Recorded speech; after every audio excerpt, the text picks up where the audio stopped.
Face ഷെയ്ഡിങ്ങിൻ്റെ രണ്ടാം ഭാഗ വീഡിയോയിലേക്ക് എല്ലാവർക്കും സ്വാഗതം. കഴിഞ്ഞ വീഡിയോയിൽ നമ്മൾ നോക്കിയിരുന്നത് ഗ്രാഫൈറ്റ് പെൻസിൽ ഉപയോഗിച്ചിട്ടുള്ള ഒരു ഷെയ്ഡിംഗ് ആയിരുന്നു.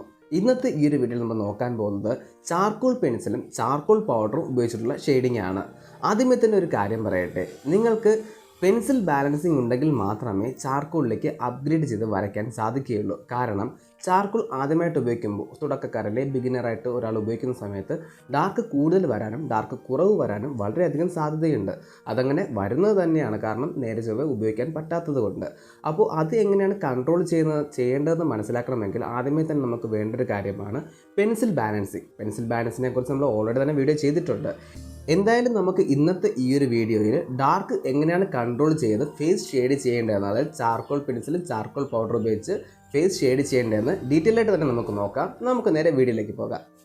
നമ്മൾ ഉപയോഗിക്കുന്ന ഡ്രോയിങ് മെറ്റീരിയൽസ് അനുസരിച്ച് ഫേസ് ഷെയ്ഡിങ്ങിനെ മൂന്നായിട്ട് തരംതിരിക്കാമെന്ന് നമ്മൾ പറഞ്ഞിരുന്നു. അതായത് ഗ്രാഫൈറ്റ് മാത്രം ഉപയോഗിച്ച് ചെയ്യുന്നത്, ചാർക്കോൾ മാത്രം ഉപയോഗിച്ച് ചെയ്യുന്നത്, ചാർക്കോളും ഗ്രാഫൈറ്റും കൂടെ മിക്സ് ചെയ്ത് ചെയ്യുന്നത്. ഗ്രാഫൈറ്റ് ഉപയോഗിച്ച് ചെയ്യുന്നത് നമ്മൾ ഓൾറെഡി തന്നെ ചെയ്ത് കഴിഞ്ഞിരുന്നു. ഇന്ന് നമ്മൾ നോക്കാൻ പോകുന്നത് ചാർക്കോൾ മാത്രം ഉപയോഗിച്ചിട്ടുള്ള ഒരു ഷെയ്ഡിംഗ് ആണ്. ഞാനിപ്പോൾ ഉപയോഗിക്കുന്നത് ഒരു ചാർക്കോൾ പെൻസിൽ ഉപയോഗിക്കുന്നുണ്ട്. അതിന് ലെങ്ത് കുറവായതുകൊണ്ട് ഒരു പെൻസിൽ ഹോൾഡർ, അതുപോലെ തന്നെ ചാർക്കോൾ പൗഡർ, പിന്നെ ബ്ലെൻഡിങ്ങിനായിട്ട് പേപ്പർ സ്റ്റാമ്പും അതുപോലെ തന്നെ ബ്രഷസ് ഉപയോഗിക്കുന്നുണ്ട്. ഇപ്പോൾ ഈ ഒരു ചാർക്കോൾ പെൻസിലിൽ പല കാറ്റഗറി വരുന്നുണ്ട്: സോഫ്റ്റ്, മീഡിയം, ഹാർഡ്. ഞാനിപ്പോൾ കോമൺ ആയിട്ട് ഉപയോഗിക്കുന്നത്, എൻ്റെ കയ്യിലുള്ളതും സോഫ്റ്റ് പെൻസിലാണ്. അതുകൊണ്ടാണ് ഈ ഒരു സോഫ്റ്റ് പെൻസിൽ ഉപയോഗിക്കുന്നത്. അടുത്തൊരു പ്രത്യേകത എന്ന് പറയുന്നത്, നമുക്കിപ്പോൾ ഈ ഒരു സിംഗിൾ പെൻസിൽ ഉപയോഗിച്ച് തന്നെ മൊത്തം പിക്ചറും കംപ്ലീറ്റ് ചെയ്യാൻ പറ്റും. അപ്പോൾ അതിന് നമുക്ക് പ്രധാനമായിട്ടും വേണ്ടത് പെൻസിൽ ബാലൻസിങ് ആണ്. അടുത്തതായി നമുക്ക് ചാർക്കോൾ പൗഡറിൻ്റെ കുറച്ച് സവിശേഷതകൾ നോക്കാം. ഞാൻ ഇപ്പോൾ ഇവിടെ ഒരു വൈറ്റ് പേപ്പറിൽ കുറച്ച് ചാർക്കോൾ പൗഡർ ബ്രഷ് ഉപയോഗിച്ച് തന്നെ എടുത്തു വയ്ക്കുന്നുണ്ട്. ചാർക്കോൾ പൗഡർ ഉപയോഗിക്കുന്ന സമയത്ത് നമ്മൾ ഫാൻ യൂസ് ചെയ്യാൻ പാടില്ല. അതുപോലെ തന്നെ നമ്മുടെ ബ്രീത്ത് കൂടെ കൺട്രോൾ ചെയ്തായിരിക്കണം വരയ്ക്കേണ്ടത്. കാരണം ഇത്രയും ചെറിയ ഫൈനായിട്ടുള്ള പൗഡർ ആയതുകൊണ്ട് തന്നെ ചെറിയൊരു കാറ്റ് പോലും ഈ ഒരു പൗഡറിനെ മൂവ് ചെയ്യാൻ സാധ്യതയുണ്ട്. ഇങ്ങനെ മൂവ് ആകുന്ന സമയത്ത് നമ്മുടെ പേപ്പറിലേക്ക് ചാർക്കോൾ പൗഡർ സ്പ്രെഡ് ആവുകയും നമ്മുടെ പിക്ചറിന് തന്നെ ഡാമേജ് ഉണ്ടാകാനും സാധ്യതയുണ്ട്. അപ്പോൾ ഈ ഒരു കാര്യം പ്രത്യേകമായിട്ട് നിങ്ങൾ ശ്രദ്ധിച്ചിട്ട് വേണം വരയ്ക്കാൻ. അതുപോലെ തന്നെ നിങ്ങൾ ശ്രദ്ധിക്കേണ്ട മറ്റൊരു പ്രധാന കാര്യമാണ്, ഇപ്പോൾ നമ്മളൊരു ചിത്രം വരയ്ക്കുന്ന സമയത്ത് വളരെയധികം സ്ട്രെയിൻ എടുത്ത് അല്ലെങ്കിൽ ശ്രദ്ധിച്ചിട്ടായിരിക്കും വരയ്ക്കുന്നത്. അപ്പോൾ എന്തായാലും നമ്മുടെ ബോഡിയൊക്കെ ഹീറ്റ് ആവുകയും വിയർക്കാനും സാധ്യതയുണ്ട്. അങ്ങനെ വിയർക്കുമ്പോഴത്തേക്ക് നമ്മുടെ കൈകൾ, നമ്മുടെ വിരലുകളിലൊക്കെ വെള്ളം വരാൻ അല്ലെങ്കിൽ വിയർപ്പ് വരാൻ സാധ്യതയുണ്ട്. അപ്പോൾ ഈ ഒരു വിയർപ്പിലേക്ക് നമ്മുടെ ഈ ഒരു ചാർക്കോൾ പൗഡർ ആവുകയാണെങ്കിൽ, ആ ഒരു പൗഡർ നമ്മൾ ക്ലീൻ ചെയ്യാതെ, വിരലുകൾ ക്ലീൻ ചെയ്യാതെ പേപ്പറിലേക്ക് ഉപയോഗിക്കുകയാണെങ്കിൽ നമ്മുടെ ഫിംഗർ പ്രിൻറ്റ് ക്ലിയറായിട്ട് പേപ്പറിൽ വരാൻ സാധ്യതയുണ്ട്. അത് ബ്ലാക്ക് ഷെയ്ഡായിട്ട് തന്നെ വരും. എറേസ് ചെയ്താലും അത് മാറുകയില്ല. അപ്പോൾ അതും നിങ്ങൾ പ്രത്യേകമായിട്ട് ശ്രദ്ധിക്കേണ്ട ഒരു കാര്യമാണ്. ഇനി നമ്മുടെ പിക്ചറിൻ്റെ ഷെയ്ഡിങ്ങിലേക്ക് പോകാം.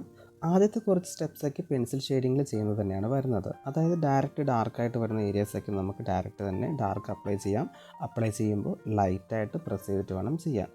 പേപ്പറിന് ഡാമേജ് ഉണ്ടാക്കാൻ പാടില്ല. ഡാമേജ് എന്ന് പറയുമ്പോൾ നമ്മൾ പെൻസിൽ ഉപയോഗിച്ച് അല്ലെങ്കിൽ ചാർക്കോൾ പെൻസിൽ ഉപയോഗിച്ച് പ്രസ് ചെയ്ത് വരയ്ക്കുന്ന സമയത്ത് പേപ്പറിനൊരു കുഴിവ് ഉണ്ടാകാൻ സാധ്യതയുണ്ട്. ആദ്യം നമ്മൾ പ്രസ് ചെയ്ത് ആ ഒരു ലൈൻ വരയ്ക്കുന്ന സമയത്ത് ഡാർക്ക്നെസ് ഉണ്ടായിരിക്കും. പക്ഷേ പിന്നീട് ബ്ലെൻഡിങ് കഴിയുമ്പോൾ ആ ഡാർക്ക്നെസ് റിമൂവ് ആക്കാൻ സാധ്യതയുണ്ട്. അപ്പോൾ അത് ഒഴിവാക്കാൻ വേണ്ടിയിട്ടാണ് ആദ്യം ലൈറ്റായിട്ട് വരച്ചതിന് ശേഷം നമ്മുടെ പിക്ചർ കംപ്ലീറ്റ് ആകുന്നതിനനുസരിച്ച് ഡാർക്ക് കൊടുക്കാൻ പറയുന്നത്. ഇപ്പോൾ ഞാനത് ബേസിക് ആയിട്ടുള്ള കുറച്ച് ലൈൻസ് മാത്രം ലൈറ്റായിട്ട് വരച്ച് പോവുകയാണ്. ഇപ്പോൾ ഞാനിവിടെ ഈ ഒരു ഷെയ്ഡ് ചെയ്യാൻ വേണ്ടിയിട്ട് ആകെ ഒരു പെൻസിലാണ് ഉപയോഗിക്കുന്നത്. ചാർക്കോളിൻ്റെ തന്നെ സോഫ്റ്റ് ആയിട്ടുള്ള പെൻസിൽ. പല വേരിയൻ്റുള്ള പെൻസിലുകൾ വരുന്നുണ്ട്. നിങ്ങളുടെ കയ്യിൽ എക്സ്ട്രാ വേറെ ഡാർക്കല്ല സോഫ്റ്റ്, മീഡിയം, ഹാർഡ് അങ്ങനെ ബ്രഷസ് വരുന്നുണ്ടെങ്കിൽ, പെൻസിൽസ് വരുന്നുണ്ടെങ്കിൽ അതിൽ ഏത് വേണമെങ്കിലും ഉപയോഗിക്കാം. ഇപ്പോൾ ഹാർഡായിട്ടുള്ള ബ്രഷ് ആകുമ്പോഴത്തേക്കും നമുക്ക് അത്യാവശ്യം തന്നെ പ്രസ് ചെയ്ത് ഉപയോഗിക്കാം. അതുപോലെ തന്നെ അതിന് അല്പം ഡാർക്ക്നെസ്സും കൺട്രോൾ ചെയ്യാൻ പറ്റും. സോഫ്റ്റ് ആണെങ്കിൽ പ്രസ്സിങ് കൂടിക്കഴിഞ്ഞാൽ അത് ഡാർക്ക്നെസ് വീണ്ടും കൂടാൻ സാധ്യതയുണ്ട്. മീഡിയം ആണെങ്കിൽ നമുക്കിപ്പോൾ രണ്ട് രീതിക്കും ചെയ്യാനായിട്ട് പറ്റും. നമ്മുടെ ആ ഒരു ബാലൻസിങ് അനുസരിച്ച് പ്രസ്സിങ് കൂടുതലോ കുറവോ അപ്ലൈ ചെയ്ത് കഴിഞ്ഞാൽ നമ്മുടെ ആവശ്യത്തിനുള്ള ഡാർക്ക്നെസ് കൊടുത്ത് തന്നെ ചെയ്യാൻ സാധിക്കും. അതുപോലെ തന്നെ ഈ ഒരു ചാർക്കോൾ പെൻസിലിൽ ഗ്രേഡ് അനുസരിച്ചും നമുക്ക് വാങ്ങിക്കാൻ കിട്ടും. HB, 2B, 4B, 6B, 8B, 10B. അത് പല വേരിയൻറ്റിൽ റേറ്റ്സൊക്കെ വരുന്നുണ്ട്. അപ്പോൾ നിങ്ങളതൊക്കെ വാങ്ങാൻ വില്ലിങ് ആണെങ്കിൽ അതുപയോഗിച്ച് നമുക്ക് പ്രസ്സിങ് കൺട്രോൾ ചെയ്ത് ഓരോ പെൻസിൽസ് നമ്മൾ സാധാ ഗ്രാഫൈറ്റ് പെൻസിൽ ഉപയോഗിക്കുന്നത് പോലെ തന്നെ ഇവിടെയും ചെയ്യാനായിട്ട് സാധിക്കും. ഇപ്പോൾ ഞാനത് ബ്ലെൻഡിങ് ആണ് ചെയ്തുകൊണ്ടിരിക്കുന്നത്. നമ്മൾ വരയ്ക്കുന്ന ലൈൻസെല്ലാം ഓൺ ദ സ്പോട്ടിൽ തന്നെ ബ്ലെൻഡ് ചെയ്ത് പോകുന്നു. ഇങ്ങനെ ബ്ലെൻഡ് ചെയ്യുന്നതിൻ്റെ പ്രധാനപ്പെട്ട കാരണം, നമ്മൾ ഈ വരയ്ക്കുന്ന സമയത്ത് ഓൾറെഡി അവിടെ എന്തായാലും ആ ഒരു പൗഡർ അവിടെ വരുന്നുണ്ട്. ആ ഒരു പൗഡറിനെ അപ്പോൾ തന്നെ ബ്ലെൻഡ് ചെയ്ത് കഴിഞ്ഞാൽ എന്തെങ്കിലും ഒരു സാഹചര്യം കൊണ്ട് കാറ്റ് വരികയോ അല്ലെങ്കിൽ നമ്മൾ ബ്രീത്ത് എടുക്കുകയോ ചെയ്യുമ്പോൾ ആ ഒരു ബ്രീത്ത് കാരണം പൗഡർ സ്പ്രെഡ് ആകാതിരിക്കാൻ വേണ്ടിയിട്ടാണ് ഓൺ ദ സ്പോട്ടിൽ തന്നെ ബ്ലെൻഡ് ചെയ്ത് പോകുന്നത്. ഇനി അടുത്തതായി ഉപയോഗിക്കുന്നത് ചാർക്കോൾ പൗഡറാണ്. നമ്മളിപ്പോൾ ചാർക്കോൾ പൗഡർ ഡയറക്റ്റായിട്ട് തന്നെ ഡാർക്കുള്ള ഏരിയാസിൽ നമുക്ക് ഉപയോഗിക്കാം. ലൈറ്റുള്ള ഏരിയയിൽ ഒരിക്കലും ഡയറക്റ്റായിട്ട് ഉപയോഗിക്കാൻ പാടില്ല. ഇപ്പോൾ ഡാർക്കുള്ള ഏരിയയിൽ നമ്മളിങ്ങനെ ഉപയോഗിക്കുന്ന സമയത്ത് സോഫ്റ്റ് ബ്രഷ് ഉപയോഗിച്ച് നന്നായിട്ട് ബ്ലെൻഡ് ചെയ്തെടുക്കണം. അതുപോലെ തന്നെ മിച്ചം വരുന്ന പൗഡേഴ്സ് അപ്പോൾ തന്നെ ക്ലീൻ ചെയ്തും പോവുക. ഫസ്റ്റ് ടൈം തന്നെ ഉപയോഗിക്കുമ്പോൾ ഡാർക്ക് കിട്ടണമെന്നില്ല. അങ്ങനെ നിങ്ങൾക്ക് ഡാർക്ക് കിട്ടിയാൽ തന്നെ ആ പൗഡർ സ്പ്രെഡായി പോകാനും സാധ്യതയുണ്ട്. നിങ്ങൾ ഉപയോഗിക്കുന്ന ആ ഒരു പൗഡർ കൃത്യമായിട്ട് അവിടെ സോഫ്റ്റ് ബ്രഷ് ഉപയോഗിച്ച് പ്രസ് ചെയ്ത് ബ്ലെൻഡ് ചെയ്തെടുക്കുക. അപ്പോഴത്തേക്കും മിച്ചം വരുന്ന പൗഡർ മാറിപ്പോവുകയും നമ്മൾ ആ പ്രസ് ചെയ്യുന്ന ഭാഗത്ത് മാത്രം അത്യാവശ്യം ഡാർക്ക് വരികയും ചെയ്യുന്നു. അടുത്ത സ്റ്റെപ്പിൽ നമ്മൾ പെൻസിൽ ഉപയോഗിച്ച് ലൈറ്റ് പ്രസ് ചെയ്ത് വീണ്ടും ചെറിയൊരു ഷെയ്ഡ് കൊടുക്കുന്നു. ആ ഷെയ്ഡിനെ വീണ്ടും നമ്മൾ ബ്രഷ് ഉപയോഗിച്ച് ബ്ലെൻഡ് ചെയ്യുന്നു. വീണ്ടും റിപ്പീറ്റ് ചെയ്ത് ചാർക്കോൾ പൗഡർ അവിടെ അപ്ലൈ ചെയ്ത് വീണ്ടും ബ്ലെൻഡ് ചെയ്യുന്നു. അങ്ങനെ 2-3 സ്റ്റെപ്പിൽ നമുക്കൊരു ഡാർക്ക് ഏരിയ വളരെ സ്മൂത്തായിട്ട് ചാർക്കോൾ പൗഡർ ഉപയോഗിച്ച് ബ്ലെൻഡ് ചെയ്തെടുക്കാം. ഇങ്ങനെ ചെയ്യുന്ന സമയത്ത് ഡയറക്റ്റ് പെൻസിൽ ഉപയോഗിച്ച് വരയ്ക്കാതിരിക്കാൻ ശ്രദ്ധിക്കുക. അതായത് ചാർക്കോൾ പെൻസിൽ ഡയറക്റ്റ് അപ്ലൈ ചെയ്യുമ്പോൾ ചെറിയൊരു പ്രസ്സിങ് വേരിയേഷൻ വന്നാൽ പോലും അവിടെ ഡാർക്ക് ലൈൻ പെട്ടെന്ന് തന്നെ അപ്പിയർ ആകാൻ സാധ്യതയുണ്ട്. അപ്പോൾ അത് നിങ്ങളുടെ കൺട്രോളിങ് അനുസരിച്ചായിരിക്കും ഇരിക്കുന്നത്. പക്ഷേ ഡാർക്കായിട്ടുള്ള ഏരിയകളൊക്കെ വരികയാണെങ്കിൽ നമുക്ക് ഡയറക്റ്റ് പ്രസ് ചെയ്ത് യൂസ് ചെയ്യാം. പക്ഷേ മീഡിയം ഡാർക്ക് വരുന്ന ഭാഗങ്ങളിൽ ഡയറക്റ്റ് നിങ്ങൾ പെൻസിൽ ഉപയോഗിക്കാതെ തന്നെ ശ്രദ്ധിക്കുക. പൗഡർ ഉപയോഗിച്ചതിന് ശേഷം പെൻസിൽ ഉപയോഗിച്ച് ഷെയ്ഡ് ചെയ്യാൻ നോക്കുക. അല്ല എങ്കിൽ നിങ്ങളുടെ കയ്യിൽ ഇപ്പോൾ പല വേരിയൻറ്റിലുള്ള ചാർക്കോൾ പെൻസിലുകൾ ഉണ്ടെങ്കിൽ നമുക്കിപ്പോൾ ഡയറക്റ്റ് യൂസ് ചെയ്യാം. അതല്ല സിംഗിൾ വേരിയൻ്റാണ് നിങ്ങൾ ഉപയോഗിക്കുന്നതെങ്കിൽ പ്രസ്സിങ് വളരെയധികം കൺട്രോൾ ചെയ്തായിരിക്കണം ഉപയോഗിക്കേണ്ടത്. ഇപ്പോൾ നമ്മൾ പറഞ്ഞിരുന്നു ഡാർക്കായിട്ടുള്ള ഭാഗത്ത് നമുക്ക് ഡയറക്റ്റായിട്ട് തന്നെ ചാർക്കോൾ പൗഡർ അപ്ലൈ ചെയ്ത് അതിനെ സോഫ്റ്റ് ബ്രഷ് ഉപയോഗിച്ച് പ്രസ് ചെയ്ത് ബ്ലെൻഡ് ചെയ്തെടുക്കാമെന്ന്. അതേ മെത്തേഡ് തന്നെയാണ് നമുക്കിപ്പോൾ ലൈറ്റായിട്ടുള്ള ഏരിയയിലും ചെയ്യേണ്ടത്. അതായത് ഇപ്പോൾ വൈറ്റ് ഏരിയയിലൊക്കെ വരുമ്പോൾ ചെറിയൊരു വൈറ്റ് ഏരിയയൊക്കെ വരുന്ന സമയത്ത് അവിടെയും നമുക്ക് ഡയറക്റ്റ് തന്നെ ഈ ഒരു ചാർക്കോൾ പൗഡർ അപ്ലൈ ചെയ്യാം. ശ്രദ്ധിക്കേണ്ടത് ഒരു കാര്യം മാത്രം, ബ്രഷ് ഉപയോഗിച്ച് ബ്ലെൻഡ് ചെയ്യുമ്പോഴത്തേക്കും സോഫ്റ്റായിട്ട് മാത്രം ഉപയോഗിക്കുക. ഒട്ടും തന്നെ പ്രസ്സിങ് കൊടുക്കാൻ പാടില്ല. പ്രസ്സിങ് ആണ് അവിടെ നിങ്ങൾക്ക് ഡാർക്ക് കിട്ടുന്നത്. ആ ഒരു പ്രസ്സിങ് കുറച്ചുകൂടെ കുറയ്ക്കുന്ന സമയത്ത് ചാർക്കോളിൻ്റെ ആ ഒരു ഡാർക്ക്നെസ് അവിടെ സ്പ്രെഡാകുന്നത് നമുക്ക് കുറയ്ക്കാം. അതുപോലെ തന്നെ ക്ലീനിങ്ങും അപ്പോൾ തന്നെ ചെയ്യുക. ചെറിയൊരു ആ ഒരു ഡാർക്ക് ഷെയ്ഡ് കിട്ടുമ്പോഴത്തേക്ക് തന്നെ ആ ബ്രഷ് ഉപയോഗിച്ച് തന്നെ ആ ഡസ്റ്റ് മൊത്തം, അതായത് ആ ചാർക്കോൾ പൗഡർ വേണ്ടാത്തതെല്ലാം ക്ലീൻ ചെയ്ത് മാറ്റുക.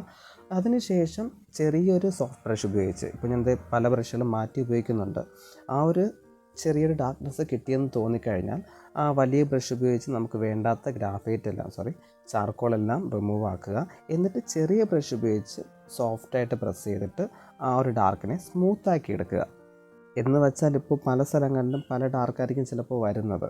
പക്ഷേ ആ ഒരു ഡാർക്കിനേക്ക് തമ്മിൽ ബ്ലെൻഡ് ചെയ്യാൻ വേണ്ടിയിട്ട് സോഫ്റ്റ് ബ്രഷ് തന്നെ ചെറിയ ബ്രഷ് ഉപയോഗിച്ച് ബ്ലെൻഡ് ചെയ്യാം. പിന്നെ ഏരിയ കൂടുമ്പോൾ, വലിപ്പം കൂടുമ്പോഴത്തേക്കും നമുക്ക് വലിയ ബ്രഷും ത്രൂ ആയിട്ട് ഉപയോഗിച്ച് ബ്ലെൻഡ് ചെയ്തെടുക്കാം. ഇപ്പോൾ ഞാൻ ഫസ്റ്റ് ചെറിയ ബ്രഷ് ഉപയോഗിച്ച് ആ ഒരു പൗഡറിനെയൊക്കെ സ്പ്രെഡാക്കി, എന്നിട്ട് ആ വലിയ ഏരിയ ആയതുകൊണ്ട് വലിയ ബ്രഷ് ഉപയോഗിച്ച് തന്നെ വീണ്ടും സ്പ്രെഡാക്കുകയാണ്.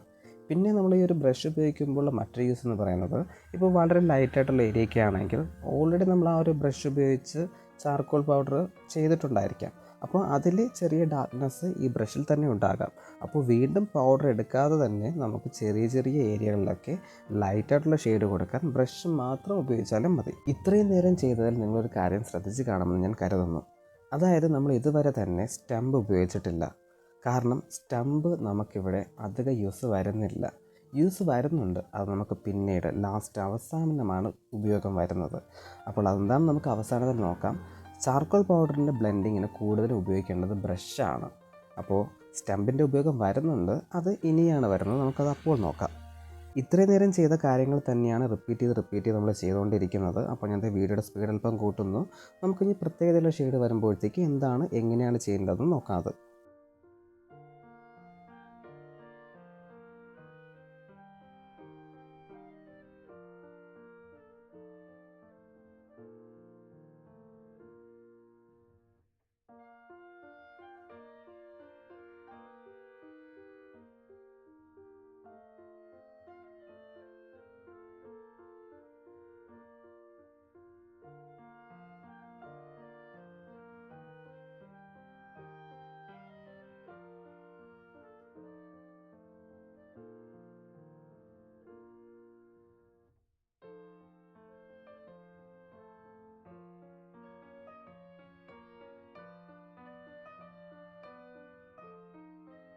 ഇപ്പോൾ നമ്മുടെ ഈ ഒരു ചിത്രത്തിൻ്റെ ബേസിക് ആയിട്ടുള്ള ഷെയ്ഡ്സ് എല്ലാം കംപ്ലീറ്റ് ആക്കിയിട്ടുണ്ട്.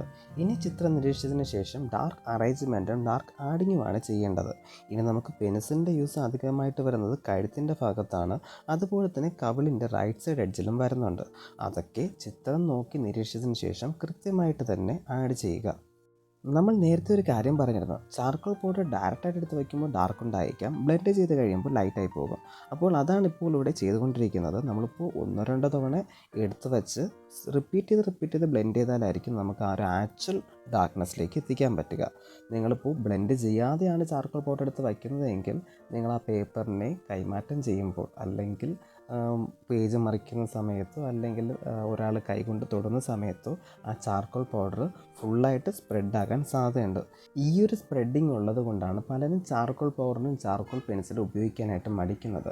നമ്മൾ കൃത്യമായിട്ട് ബ്ലെൻഡ് ചെയ്ത് കഴിഞ്ഞാൽ ഒട്ടും തന്നെ സ്പ്രെഡ് ചെയ്യാതെ നമുക്ക് വളരെ കൃത്യമായിട്ട് ഒരു പിക്ചർ വരയ്ക്കാനായിട്ട് സാധിക്കും.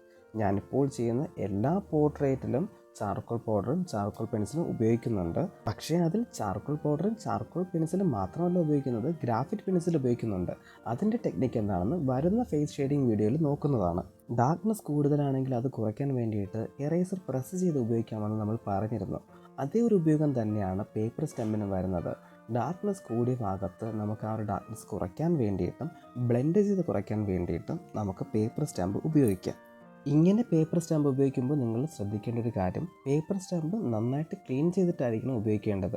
അതല്ലാതെ നിങ്ങളിപ്പോൾ ഉപയോഗിക്കുന്ന പേപ്പർ സ്റ്റാമ്പിൽ ഗ്രാഫൈറ്റോ അല്ലെങ്കിൽ ചാർക്കോൾ പൗഡറിൻ്റെ വേസ്റ്റോ അങ്ങനെ എന്തെങ്കിലും ഉണ്ടെങ്കിൽ ചിലപ്പോൾ ഡാർക്ക്നെസ് കൂടാനായിരിക്കും സാധ്യതയുള്ളത്. അപ്പോൾ അത് പ്രത്യേകമായിട്ട് ശ്രദ്ധിക്കുക. നമ്മുടെ ചിത്രത്തിൻ്റെ ഷെയ്ഡ്സൊക്കെ കംപ്ലീറ്റ് ആക്കി വരുന്നതനുസരിച്ച് നമ്മുടെ പിക്ചറിൽ ഹൈലൈറ്റ്സും കൊടുത്ത് തന്നെ വരിക. അതായത് ഈ കണ്ണിൻ്റെ സൈഡുകളിലുള്ള ഹൈലൈറ്റ്, അതുപോലെ തന്നെ ചുണ്ടിൻ്റെ ഹൈലൈറ്റ്. അതല്ല, നമ്മൾ മുമ്പ് പറഞ്ഞിരുന്നു, നോസ്, ഐസ്, ലിപ്സ് ഇതൊക്കെ വരയ്ക്കുന്നത് സെപ്പറേറ്റായിട്ട് തന്നെ പഠിക്കേണ്ടതുണ്ട്. അതെല്ലാം സെപ്പറേറ്റായിട്ട് തന്നെ ഒരു വീഡിയോ ആയിട്ട് തന്നെ ചെയ്യുന്നതാണ്. നമ്മൾ വരയ്ക്കുന്ന ചിത്രത്തിൻ്റെ പേപ്പറിൻ്റെ മറ്റ് ഭാഗങ്ങളെല്ലാം ക്ലിയറായിട്ട് എറേസ് ചെയ്ത് മാറ്റുക. ചിത്രം വരച്ച് കഴിയുമ്പോൾ അതും ചെയ്തു തന്നെ പോകേണ്ടതുണ്ട്. അതിന് വേണ്ടിയിട്ട് ഇപ്പോൾ നമ്മളിപ്പോൾ ഒരു സ്ക്വയറായിട്ടുള്ള ചിത്രമാണ് വരയ്ക്കുന്നതെങ്കിൽ അതിൻ്റെ സൈഡ്സ് എല്ലാം എറേസർ ഉപയോഗിച്ച് തന്നെ ഷാർപ്പായിട്ട് എറേസ് ചെയ്ത് മാറ്റുന്നത് വളരെ നന്നായിരിക്കും. അതിനുശേഷം അതിനൊരു ഔട്ട്ലൈൻ കൂടെ കൊടുക്കുന്നത് വളരെ തന്നെ മനോഹരമായിരിക്കും. ഇനിയും നമ്മൾ ചെയ്യേണ്ടത് കമ്പാരിസനാണ്. അതായത് നമ്മളിപ്പോൾ വരച്ച് കഴിഞ്ഞെന്ന് പറഞ്ഞ് ചിലപ്പോൾ യഥാർത്ഥ ഡാർക്ക്നെസ് കിട്ടിയെന്ന് വരില്ല. അതുകൊണ്ട് യഥാർത്ഥ ചിത്രവും നമ്മൾ വരച്ച ചിത്രവുമായിട്ട് നന്നായിട്ട് തന്നെ കമ്പയർ ചെയ്യുക. അതിനുശേഷം എവിടെയെങ്കിലുമൊക്കെ ഡാർക്ക്നെസ് വേണമെങ്കിൽ അതൊക്കെ ആഡ് ചെയ്ത് തന്നെ മുന്നോട്ട് പോവുക. അതുപോലെ തന്നെ നമ്മൾ ഔട്ട്ലൈൻ ചെയ്യുന്ന സമയത്ത് എഡ്ജിലോട് ചേർന്ന് ചിലപ്പോൾ ഡാർക്ക്നെസ് ക്ലിയറായിട്ട് വരണമെന്നില്ല. അതും നിങ്ങൾ നോക്കിയതിന് ശേഷം ക്ലിയറായിട്ട് തന്നെ കൊടുക്കുക. അങ്ങനെ നമ്മുടെ ചിത്രത്തെ വരച്ച് പൂർത്തിയാക്കിയിരിക്കുകയാണ്. റൈറ്റ് സൈഡിലുള്ളതാണ് നമ്മുടെ ചാർക്കോൾ ഉപയോഗിച്ച് ചെയ്തത്, ലെഫ്റ്റ് സൈഡിലുള്ളത് കഴിഞ്ഞ ക്ലാസ്സിൽ ചെയ്ത ഗ്രാഫൈറ്റ് ഉപയോഗിച്ച് ചെയ്തതാണ്.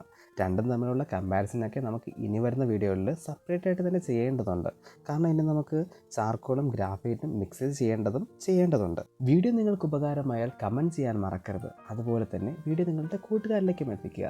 വീഡിയോയുമായി ബന്ധപ്പെട്ട മറ്റ് സംശയങ്ങളും ഞാൻ പറഞ്ഞതിൽ എന്തെങ്കിലും മിസ്റ്റേക്സ് ഉണ്ടെങ്കിൽ അതും നിങ്ങൾ പറയാൻ മറക്കരുത്. നമുക്ക് പുതിയൊരു വീഡിയോ ആയിട്ട് ഉടനെ തന്നെ കാണാം. താങ്ക്